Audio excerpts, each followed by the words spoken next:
You're listening to another episode of Mr. Allard's Neighborhood.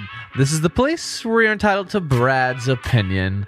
And now for your host, Brad Allard. Alrighty. Today we're recording this show after our Thursday show. That's why I seem to be wearing the same shirt. I've had two shows in a row, but no big deal. We're going to talk to the ladies that run these nonprofits. We had this show Thursday with all the nonprofits on. It's National Giving Day. It's still National Giving Day technically because we're doing this on Thursday. But I would imagine, even if it is seeing this for the first time on Monday, they would still be glad to take your donations.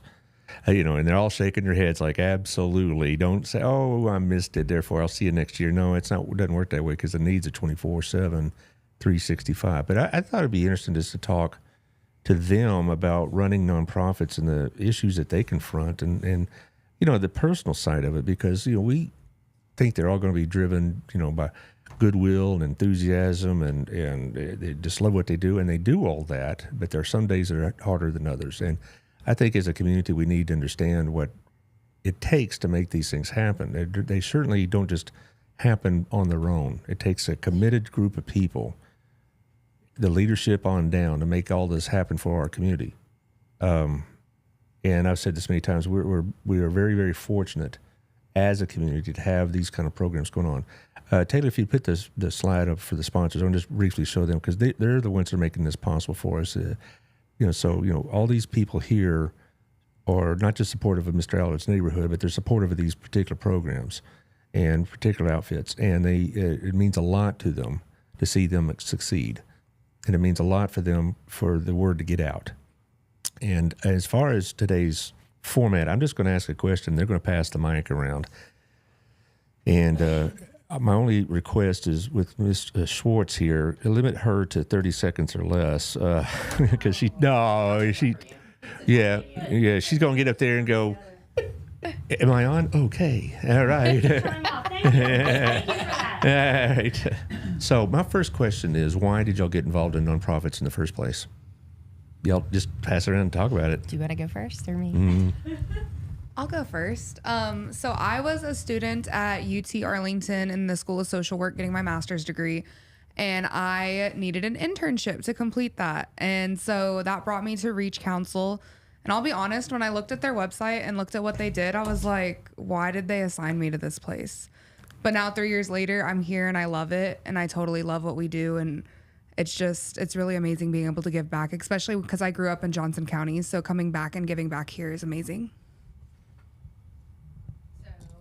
As a professional job, I was an adapted physical education teacher, which is PE for children with disabilities.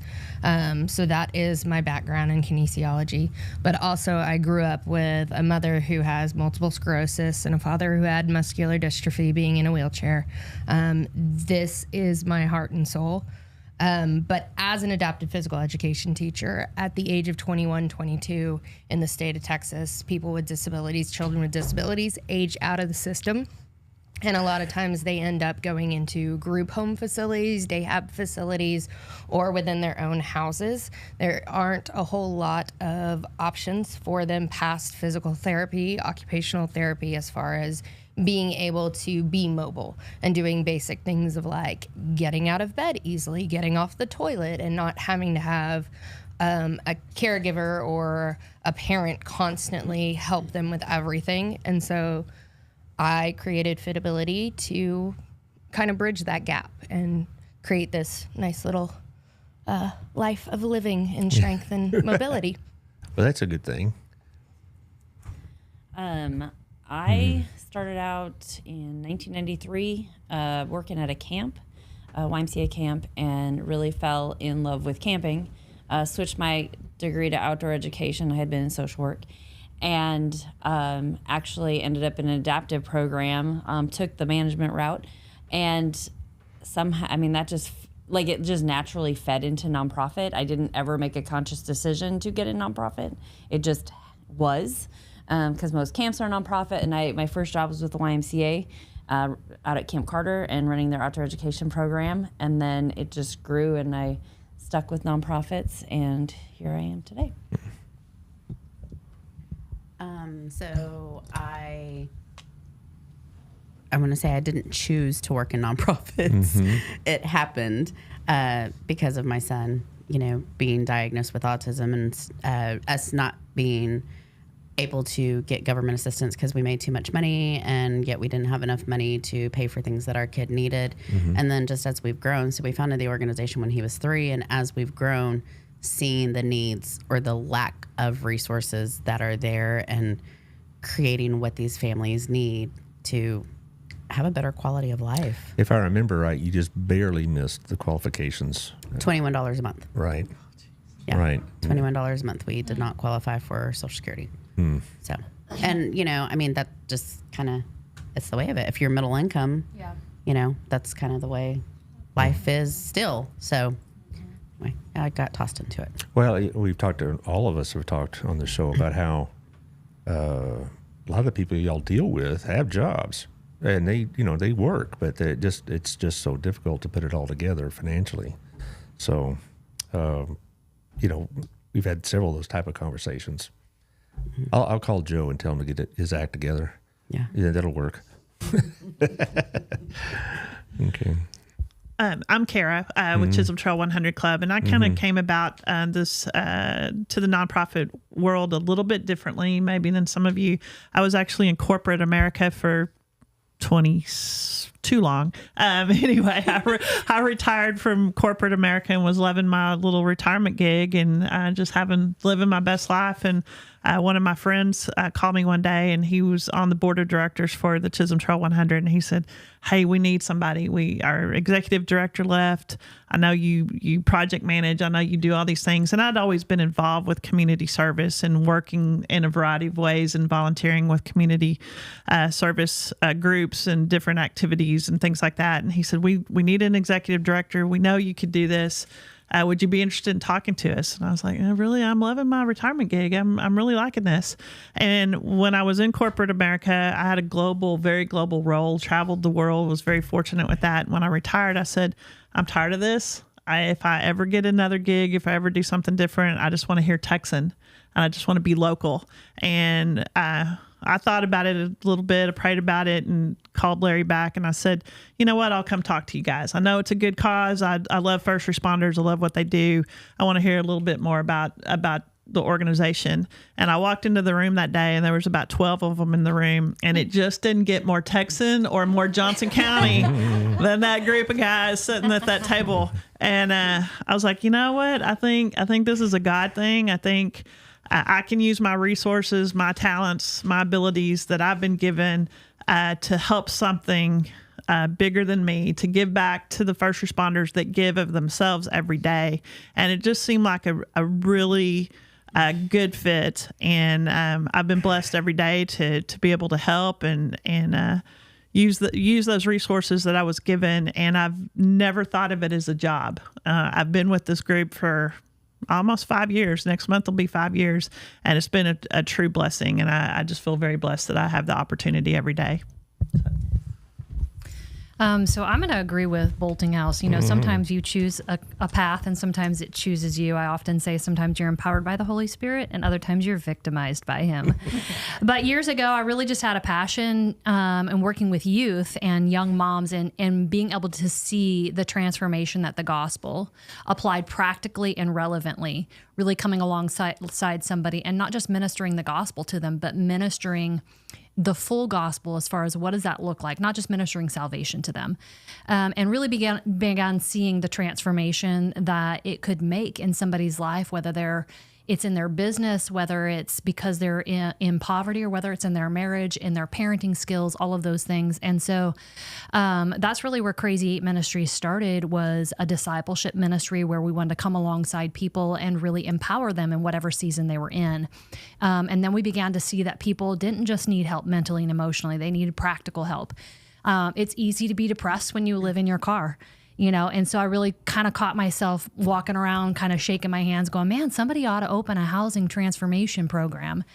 And I often tell people there are times when you have a dream and there are other times when a dream has you and it keeps you awake at night. And And I began to feel that. I really began to feel, and I began to see how the gospel would work to really rehabilitate people out of poverty and out of homelessness. And so now here we are 13 years later. We have a 99.2% success rate in rehabilitating people out of poverty. It's a long work, it's a hard work, and it's an expensive work, but I love it. I really do love it. And so I'm glad that God put his finger towards me, and I'm glad that I said yes. So. Mm-hmm. I'm Debbie Beeman and the director at Promises. And I'm like some of the others who have already mentioned it. I didn't seek out to be in charity work. I had spent 45 years in corporate world and retired and loving that life. But I knew I wanted to do something, so I was volunteering. And I had heard about Promises through somebody I had met through AT&T where I worked. And so I was volunteering there and found that God had given me some gifts to be able to relate and talk to people who were coming in to shop at our pantry. So I found I liked it, and God gave me an OCD brain that is very organized. And so I kept seeing things that I thought we could do differently at Promises. And I was looking for a part-time job because I decided retirement's great, but I'd like a little extra money to travel. And so I started praying for a job and got some calls for interviews, but I very distinctly felt God told me, you don't need any job, you need the job I have for you. And it was right after that I was asked if I would want to be the director at Promises. And I told them yes. And I started, and 2 months and 8 days later, a worldwide pandemic hit the world. And so it looked different. And number one, I couldn't travel. Even if I did make $1, I couldn't travel because the world was shut down. But it feeds a part of me that just never got fed in the corporate world. And so I'm like most of them here. I don't see it as a job. I see it as an opportunity to be a vessel for the Lord. And I want to be there doing that as long as he gives me the ability to do so. Hi, I'm Erica.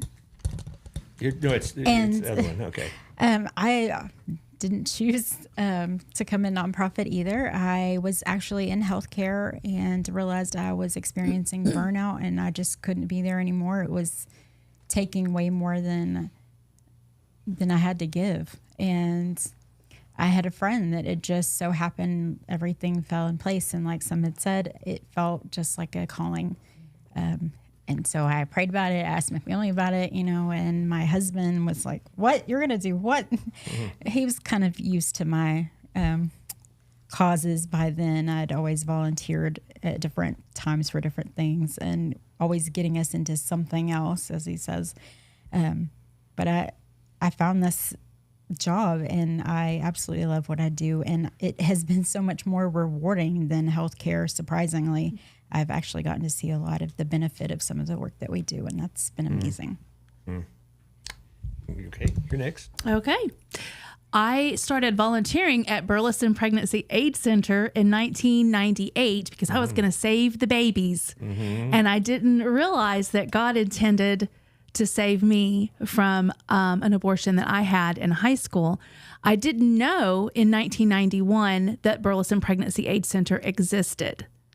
And so after I walked through wholeness and healing from that, it became very important to me to make sure that every single woman in Burleson and in the surrounding areas knew that there was somebody that could give you hope, that could give you help and walk alongside you. I love what Lisa said when she was talking to you about not ever letting anyone walk out the door without some kind of hope. And that's my mission. I want women to walk out our door knowing that they can do this. They can be a mom. They can have the resources. They can get the help and the hope. And so that's why I love doing what I do. Well, here's a question. Every one of you has said that basically this happened to you as opposed to you seeking it out. I think maybe regret is too strong a word, but do you ever question it? You ever question your decision? Like you get up in the morning and think, did I make the right choice here? Every day. I mean, I have lots of days. I'm sorry, I didn't mean to steal that from you, but Just pass it around. I have so many days where I'm just like, I am not equipped for this. But God was like, no. I didn't call you because you were equipped. I will equip you. But yes, I do have that a lot.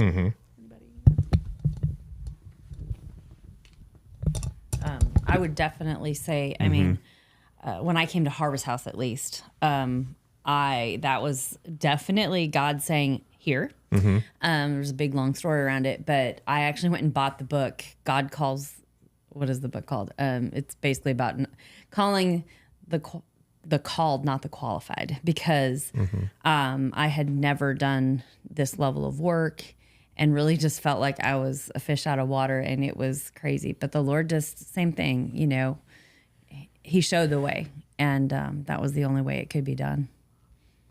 Okay, Lisa, you have the mic. So,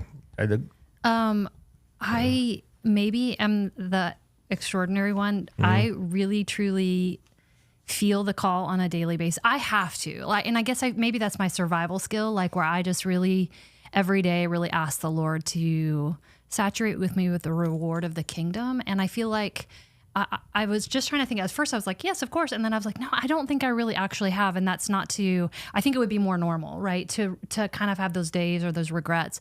Last year was a tough year for us financially. And there were days where I struggled with personally feeling like a failure, right? Because my main job is to fund the ministry. And it's like, you got one job. But even then, really pressing into the presence of the Lord and just letting him be that reward and saying, is this still where you've called me to be? And allowing him to see him nodding his head yes, and then allowing that to just be that solace and that peace. And so for me personally, I love, and I'm only 12, 13 years in, maybe I haven't hit burnout yet. I just love watching the Lord work. And so I feel like my initial was like, yes, of course. And then I was like, well, actually, really, no, I really do love, I love my team. I love what we do. I love watching God work. I love our community. And so as of today, no, I have not experienced any deep regret. I have experienced feeling like a failure, but regret, no. Okay. Is that fair to no, say? No, it's exactly right. Yeah. Your turn, Lisa. Bolton House. Yeah, I would say I don't, kind of like what Lisa said, I experience a lot more of the failure, but because I feel like, in this life, if you go work for corporate America, you can absolutely make so much more money, right? And we just sent a kid to college, and I'm like, oh my gosh, how are we going to afford this? And, kind of things could be different, but I can't say this, I have no regret because this was not my choice. This is I know I'm sitting in a room full of faith-filled people. So I felt autism when I was pregnant with Gabe. So before I knew that this was before I had really accepted Jesus as my savior, I felt autism. And I remember sitting with my husband at dinner one night when I was pregnant, and I'm like, I'm supposed to do something, but this doesn't make sense. I don't understand what I'm supposed to do. I just feel like I'm supposed to do something. So I know I'm exactly where I'm supposed to be, and I see the benefits for my own family and for my own son. So regret, no. Do I get frustrated sometimes because I know that there's an easier path? Yes, but I also know that path is not for me. Anybody else would like to answer? Just raise your hand, pass the mic.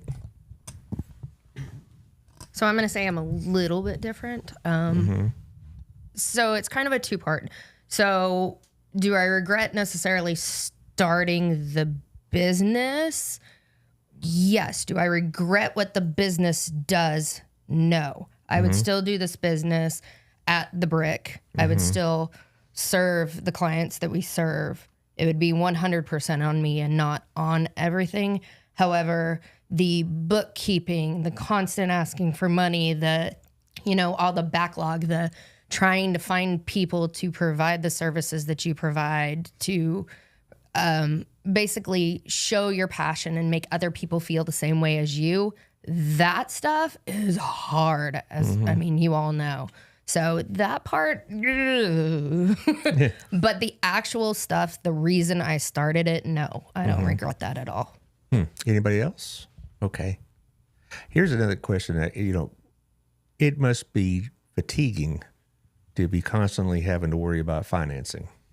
How do y'all, am I accurate in saying that? Most people are shaking their head. Is that it? Go ahead. So, it is because, like, if you're not, I'm gonna say I'm an introvert, but my job requires, my job requires me to be an extrovert. But it is. But if I can say anything, you said it a little bit ago, or That's up. yeah, that too.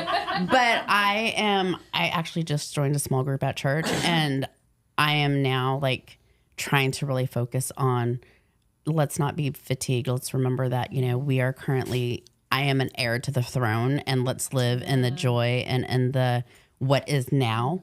And I'm hoping that helps with some of because I worry, because this is my whole kid. And Lisa has a 3-year program. And you have to worry about sustaining them. You don't want to welcome them into those programs until you have the 3-year funding. Ours is life. Ours is a lifetime. So we have like 4 and 5-year-olds, and we have a 62-year-old. And so God's got to work somewhere. It can't be me. It's not me. So I get fatigued, but I just pick myself back up. And I still have it. Okay. I would say, yes, it's very fatiguing. And, I feel called to this. And do I regret? I mean, there's days I'm like, oh man, I just don't want to do this anymore. Just being honest. But usually when I get to work, I'm okay.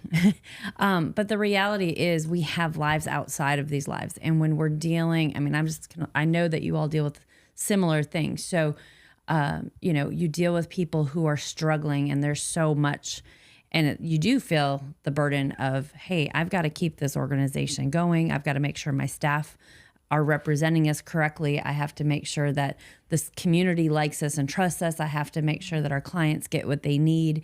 And when you really, if you stop and think about it, it's overwhelming, and then if you have personal things that go on, sometimes it's overwhelming. And I just personally took a 4-week sabbatical because of things going on in my own life, which I think just saved my life. But I'm prepared now to come back. And I think that's the thing. And I know this is all about what Reach does and others of you. It's like, as nonprofit workers, sometimes we get into a place of like, yes, yes, yes, yes. Oh, I need to. Yes, yes, yes, yes, yes. Where the answer needs to be no.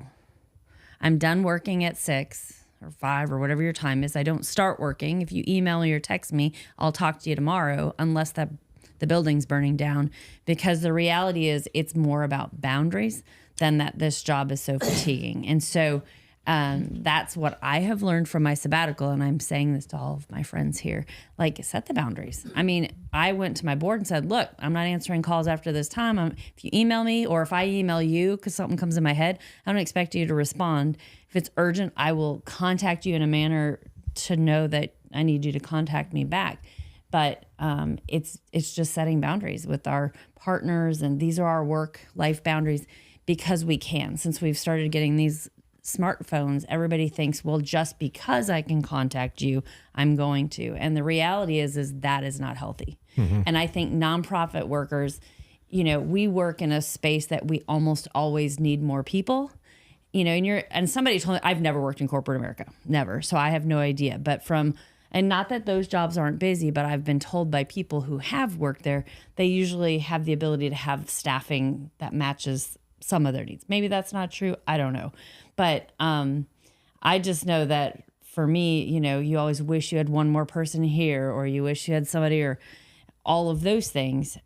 So there's a burden there. And I think, I don't know how, if you don't have faith, you get through doing something like this, because you have to be able to let it go. I know at the end of the day, if our pantry is empty, I'm like, Jesus, it's your pantry that's empty. It's not mine. If our bank account is empty, it is not my problem. It's the Lord's, because it's His building. It's His facility. It's His truck that He needs to replace. We have to be good stewards of it, but it doesn't belong to me. My staff aren't mine, and even if you're founders of your organizations over there, it's still not your organization. It belongs to God. And He has just stewarded us to do this. And I really think that when we set those boundaries, we do mentally better, when we take care of ourselves, when we take the time to just breathe.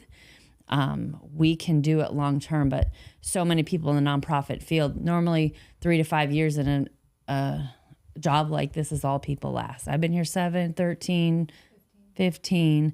You know, we're beating those odds. But I think part of it is that we are not in competition with each other. We as nonprofits, I mean, if these organizations ever came to me and said, hey, I need something, the answer is, what can I do? Same thing if I go to them, I always get a, what can I do? Hey, I got a family. Hey, Lisa, can you help them? Or, you know, and it's always been that way.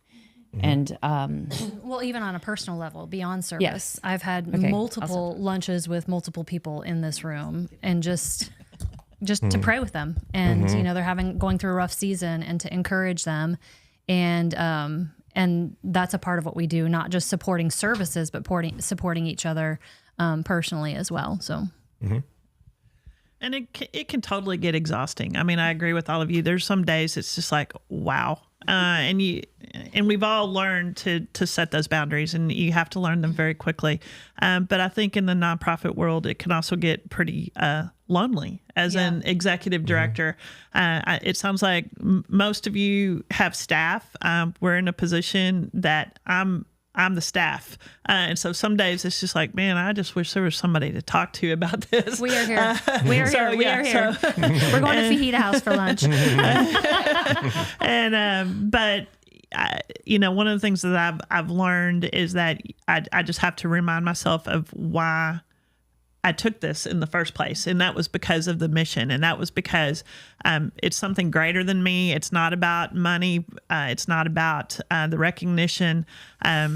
It's about supporting whatever our mission is, and making that mission known to more people.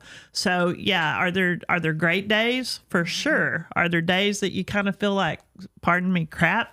Sure. But you know, it ebbs and flows, and you just learn to figure it out. So mine's a little bit different because I do not have the struggle that my peers here have with trying to constantly get the financial, because I have the blessing of being under a church that is extremely generous to promises. And I'm not ignorant of that. I know that that is a great blessing. But it is also sometimes the fatiguing part, because if I am not standing in front of them talking all the time, I think that they can lose that there is a whole nother aspect of that church 2 blocks away, and they lose sight of that. And then you have the volunteers who come from that, and those are who I worry the most about the fatigue, because they are carrying a burden of 90% of the mission work of a church, and it's maybe 5% of the people.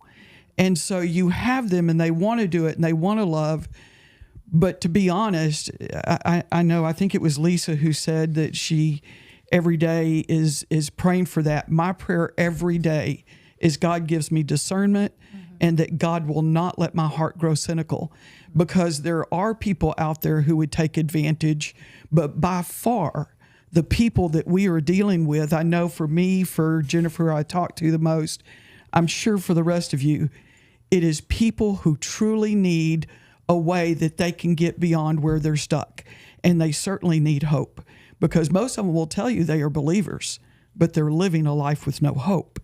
And I think that's the fatiguing part of, how do I keep the volunteers inspired? How do I keep them to where they're wanting to come back, because they're hearing the same stories I hear? And so how do we do that? And how do we keep a church that at the very least should be praying every day for the 75 volunteers who are running the missions work for that church? So that's where the fatigue comes in to me. Y'all, Summer or Erica, you want to? Oh, go. Gracie's here. Okay. So I would say for me, talking about funding, the word isn't fatigued, but frustrated, because we are grant funded. And so there are so many different bullet points of fine print of what we can and cannot do. And so I get these big, gigantic ideas that I think would be great. And they could be if we had the funding for it. And so sometimes I get frustrated that I feel like there's like a cap on my ability to give back to the community because of the can and cannots with our funding sources. Oops. I guess my fatigue with the funding comes from kind of like what Jennifer said about we're stewards of what God has given us. And so I feel a immense responsibility to God to be a good steward of what he's provided, but also to our donors. So I want to make sure that we are using every penny wisely and to the best of our ability and to help our clients. We always talk about monthly donors and how important they are. You know, some of those monthly donors they're giving the widow's mite. I mean, they are truly giving sacrificially. And I have a responsibility, an accountability to that family to make sure that what they have decided to sow into, that I'm doing what need to be done with that. Erica is the most quiet of the bunch here, so we have to kind of encourage her a little bit. Okay. We don't always have the same struggles financially, but like Gracie said, it's very limiting on what we can and can't do. And I feel like this next year is going to be even harder because we have one of our grants that are going to go away. And we've often reached out to help some of our partners in the community and help some of these other nonprofits do some of the things that they need in their organizations that they see a need for. And, you know, we may not be able to help the same way. And that's disheartening. It's sad that we can't help everybody. And I think sometimes that weighs a little bit, just as somebody that wants to always give and help the best way they can. I'd love to be able to volunteer at so many other different places as well, but I mean, I just can't. And so that kind of gets disheartening too. Well, you kind of segue into the next question is that, you know, y'all are there 24/7 at the front lines almost, as it seems. Do you ever feel like, you know, that you're going backwards instead of making progress? So you ever feel like you're trying to hold back the tide? You know, we've talked several times on the show and how the need keeps getting greater and greater and greater, it seems like. Do you ever feel like it's just overwhelming and I don't know if we're going to be able to make the difference we want to make? Well, and one of the aspects of our work is providing information on substances. And I feel like the need for that has increased exponentially as people don't really have a lot of the education I feel they need to make a really good choice about what it is that they're doing and using and how harmful it can be. And I would love to be able to provide more information to the community and let them know that this isn't just a big city problem. That, you know, these people are struggling, and as they're finding needing security in housing or food, or of course they're going to be depressed. And if you're depressed, then you turn to other alternative methods that you know how to treat. So that may be for them treating with alcohol or treating with substances. And it's not a healthy coping, but that's what they know. Any of y'all other ladies? Go ahead. I would say my director told me one time when I was working on planning this event that even if only 5 people show up, that's 5 people that you reached that day. And so keeping that at your forefront, like maybe you don't have what in your mind is a successful day, because I know that I'm so hard on myself. Like I strive for perfection all the time and everything. And even if only 5 people come, those are 3 or 5 people that you potentially made a difference in their life. And so just remembering that, I think, is very helpful for us in this work. I mean, just it being overwhelming. I think we would all agree it's some days it's very overwhelming. We've been very blessed as an organization to just grow exponentially and not have issues with funding. But where kind of my overwhelming comes in personally is every year I strive to continuously improve our events, and I set a bar, you know, that we're gonna increase it by this much and this much, and thankfully. And this, you know, glory goes to God for this, but we've been able to hit those thresholds. But you set those bars every year and you're like, okay, kind of gets overwhelming. How am I gonna meet this bar? How am I gonna, continue to do these things? And I'm starting to look at it like, how do we sustain this going forward? You get so enmeshed into the organization that you want to continue. And I think I heard you say, who's going to be the next leadership? Who's going to sustain this, going forward? And I personally start to worry, think about that and become a little overwhelmed. You've put blood, sweat, and tears into all of this for so many years. How is this going to be sustained going forward? And that's what kind of is always in the back of my head. You don't ever want it to drop. And so that to me is one of the most overwhelming areas. I think for us, I say us, it's me. I am everything in this business. We have another trainer that does the one-on-one personal training, but it can be very frustrating as far as trying to piece everything together, to know where to go, what to do, how to do it. That is the biggest struggle that I have personally. And just, the biggest thing for us is getting the name out. I would like to help anyone and everyone possible. There are 1.5 million people. Every time I see somebody walk into the grocery store with a hunchback, I'm like, I can fix that. Mm-hmm. You can stand taller, I promise. But I don't have that time if I want the business to grow. Anybody, go ahead. Anybody else want to jump on that? Because Jennifer brought up the point about personal time. Okay. And that's one thing I've been asking you all kind of off the air and sometimes on the air. How do you not take it home with you?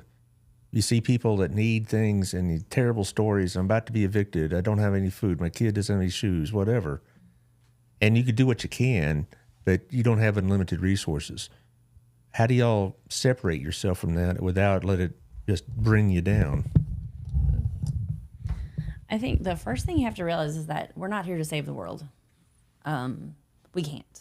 Mm-hmm. We work with those who are right in front of us, and we want to do what we can for everybody. And I say this in love, and I think all of you would agree with me. I mean, there are choices that people make in their lives that bring them to the place that they're at. And just like sometimes your emergency isn't mine, and I mean that in a loving way. We do it to the best of our ability, but it can't be to the detriment of ourselves.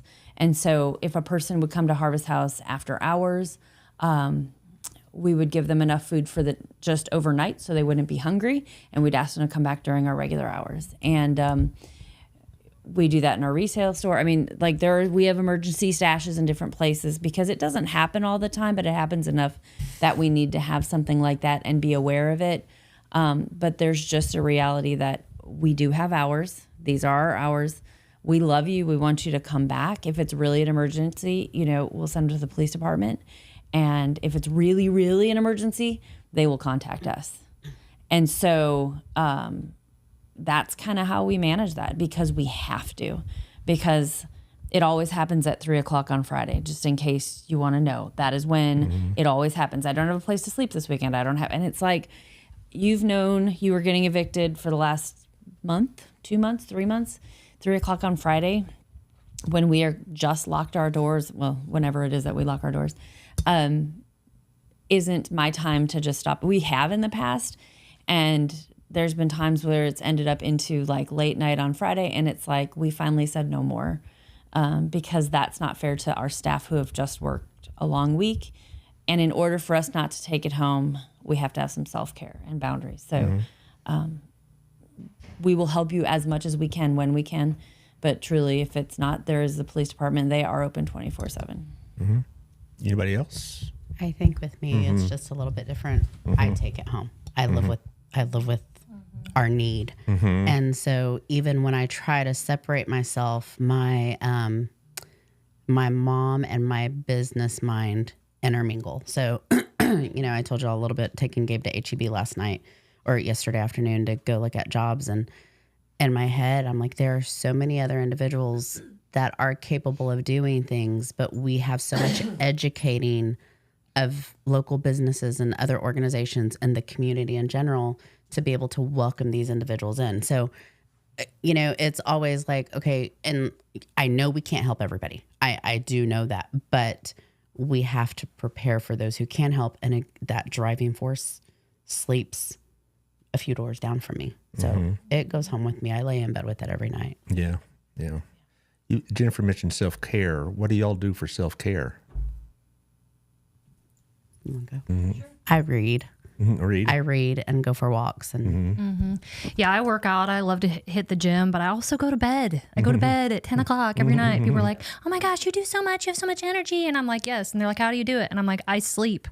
I go to bed. I sleep. I go to bed at 10 o'clock and I sleep. I sleep till 7 o'clock. I turn my phone off at 9:30. Go to bed. Get yourself some sleep. You'll feel a lot better. So it does a world of good. I cannot believe how many people stay up till midnight, 1 o'clock. I'm like, my body hurts after 10 p.m. Like, I need sleep because when I get up, I do work. I work hard. I love what I do. I want to engage in what I do all day long. But at 9:30, I'm done. And I shut it down and I go to bed. So for me, self-care looks first and foremost, sleeping, drinking lots of water, getting that exercise, have a hobby, all of those things. I think there are some basics. It kind of cracked me up when COVID came out, when they were like, okay, drink lots of water, take vitamin C, take vitamin D, get lots of, and I was like, wash your hands. I'm like, what? Y'all do this anyways? Like, this is just like common sense, y'all. I mean, like, well, it's like everybody was like, had these big epiphanies. Oh, I should wash my hands after I go to the bathroom. Like, you should have been washing your hands anyways. You should be drinking water, take your vitamins, go to bed, get some sleep, take care of yourself, and you'll do better at your job. So that's my rant. Yeah. Did you want to add to that? Fitability. Yes, I know, right? Like, I should do this. So when I tell people, I have 3 littles, and by little, the oldest is 11, the others are 8. So they're not littles anymore, but since the day they were born, 7 o'clock, 6:30, when they were infants, it was like 5:30, dinner, bed kind of thing, right? We went through a routine. Now that my 11-year-old, he has ADHD, has issues sleeping, I'm sorry, that kid is in bed at 8 or he's a bear in the morning to wake up. So when the kids go to bed 7:30, my husband and I are in bed, hanging out next to each other, watching TV, reading a book, playing on our phones. It's just a time to disassociate from all the stuff I did all day and be me. And people think it's funny that my kids go to bed at 7:30, 8 o'clock, even on weekends all summer, because I woke their butts up at 6 o'clock and they were at camp by 8 every single day. And that's just what I do. I should have taken that advice about 30 years ago. Yeah. It's a good one. Okay, Summer, we got. So I have a pretty kind of unique, weird situation. My husband actually works in Oklahoma. So we have a place in Oklahoma and we have a place here. And so like this weekend, tomorrow I am headed out. I'm going to go to Oklahoma, and it's almost like a sanctuary because nobody bothers us there. It's just he and I, and it's like a mini vacation every other weekend because he comes here every weekend. And I really, to my staff, I make sure that self-care is on the front of their minds as well. A couple of months ago, everybody needed background checks. So we, instead of just everybody doing it at the office, we had a party at one of my staff members' house that has a really cool pool. So we had a swimming party, everybody signed their paperwork, and then I had Wayne's Mobile Massage come out and give everybody chair massages, and everyone's like, this is the best work day ever. And so I feel like that's super important for not just me, but for all of the staff as well. Debbie, you were going to say something? You look like it. I think that it also, there needs to be a point of self-talk because I think that it's very easy as humans. You care for people, you want to do that, and you can go home and you're thinking, I'm in this nice car. I don't have an expensive car, but I've got a nice car. I go home to a nice home. I live alone, so it's really quiet. It's nice, and I can do that. But I can't neglect that I need to spend time talking to God and letting God talk to me, because I think without that, you can get your rest, you can get some of that, but it will continue to build until pretty soon your days are not going the way that you want. So I think all of these things that have been mentioned are really good. I just think that you can't neglect, and this was true in my corporate world. I had a lot of people and a lot of responsibility for a large corporation.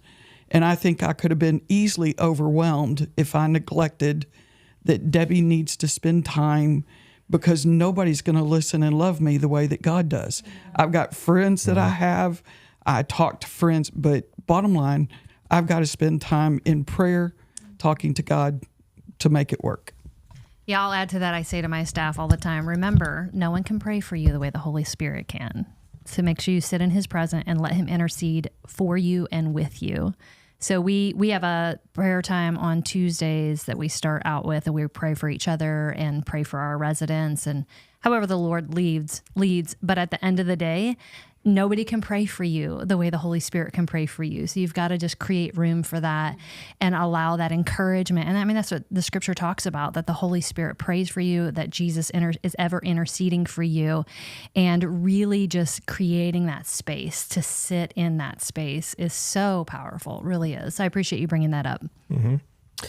I just getting to know y'all, I figured there'd be a lot of quiet time and scripture and whatnot involved in this, because I don't see how you can do without it. This is our last question, because y'all have been really, really great. But if you could tell one thing to the community of Burleson, what would you say to them? Go ahead. I would tell them that what I think that the Johnson County does well is they do community well. Mm-hmm. I think that they are masters at that, because I've lived in large cities and stuff, and in Burleson, specifically where I'm at, I think they do that very well. What I think is that they need to look for, what is the gift God gave me? Because God's given every one of us that gift, and am I doing with my gift what I need to be doing? Mm-hmm. That's what I would say. I totally echo what Debbie said. Johnson County and this area is so giving. And I totally echo you. They need to ask what their gifts are. And I would challenge every one of your listeners. I mean, there's some great organizations sitting in this room. Figure out which one resonates with you and volunteer. I mean, people give of their money, and this goes back a long time ago when I was doing some other stuff, and I went up to thank, and not my present role, but I went up to thank a very large financial donor, and I said, thank you for your financial support. Thank you for your sponsorship of this other event. And she said, oh, this is easy for me. I write the check. Mm-hmm. You're the one doing all the work. Exactly. And that meant so much to me. Mm-hmm. I mean, it was a huge financial sponsorship that she had given, but she was like, this is nothing. I just wrote a check. This means, it means a lot that I'm supporting, but you're doing the work. And all of us in the community, not as the directors or the leaders of these groups, but all of us as a neighbor, as a part of this community, can give of your time. You don't necessarily have to be a donor, a financial donor. You can give of your time in any one of these organizations to be a volunteer. And that's what I would challenge your listeners is find one of us that you like, that you resonate with, and call and volunteer. If I can interject, I get y'all are very kind in your comments and your gratitude for what we do on this podcast. This is easy for me. Y'all do the work.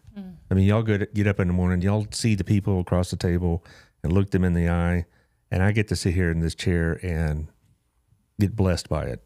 So y'all are the blessings. This is just a medium to get it out there, but y'all do the work, and y'all have to have the hard decisions. So that's what I appreciate the most.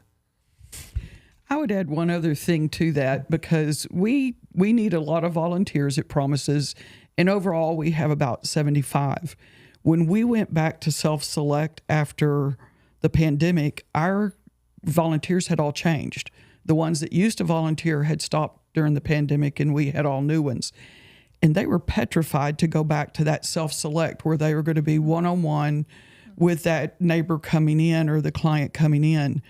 And I don't have a one of those now that want to give that up. If you tell them, would you like to do something else? No, I like connecting with them, just being a friend to them. And so if you'll step out and take that one step of faith, I can assure you that God is either going to plant your foot on solid ground or he's going to teach you how to soar at that one thing. Faith is action. It's not idleness. I'd echo just the generosity of the community. And, you know, yeah, there's a place that we all need to give to or volunteer or whatever. It's okay if you don't give to all of us. You know, it's okay if you choose Next Step and not Harvest House or Fitability. You know, that's okay. But pick one. Pick one that's close to you, close to your heart. There's enough in our community to support us all if everybody picks what, you know, whether they volunteer or give donations. And you can pick us all if you want to. That's the other thing. And there's even more than are just sitting here. So even if none of us touch your heartstrings, please pick one that does. You know, pick a puppy, pick a child, you know, they're everywhere. So pick one. It may not even be in your town. Maybe you're from like a different town, but your best friend has one. Do that. We all need help. Well, this has been a great show. Like I say, I'm blessed. This community is blessed, and I really appreciate y'all doing what y'all do. God bless all your efforts. I hope that all the money that came in Thursday is going to more than amply supply what y'all need for whatever purposes y'all have. I hope the fundraisers go well. I hope that you're able to expand your services because, as we've been talking about several times, they're expanding on us, whether we want it or not. So anyway, but Taylor, if you'd put the sponsors back up, because again, I just want to give them credit for what they do because, you know, like I said earlier, I talked to a couple of them and they were just very excited about having this type of event, you know, to demonstrate what goes on in our community. You know, you hear enough crapola on Facebook or whatever, but this is the good part of Burleson, one of the best communities I know of in terms of support for its neighbors. See, what is tomorrow? Oh, tomorrow, actually, September 26th, we're going to have Scott Shahay on with BISD. We're going to talk about school security. And that's a really big topic, certainly. So thank y'all for everything. Listeners, share this when you hear it, and we'll see y'all tomorrow.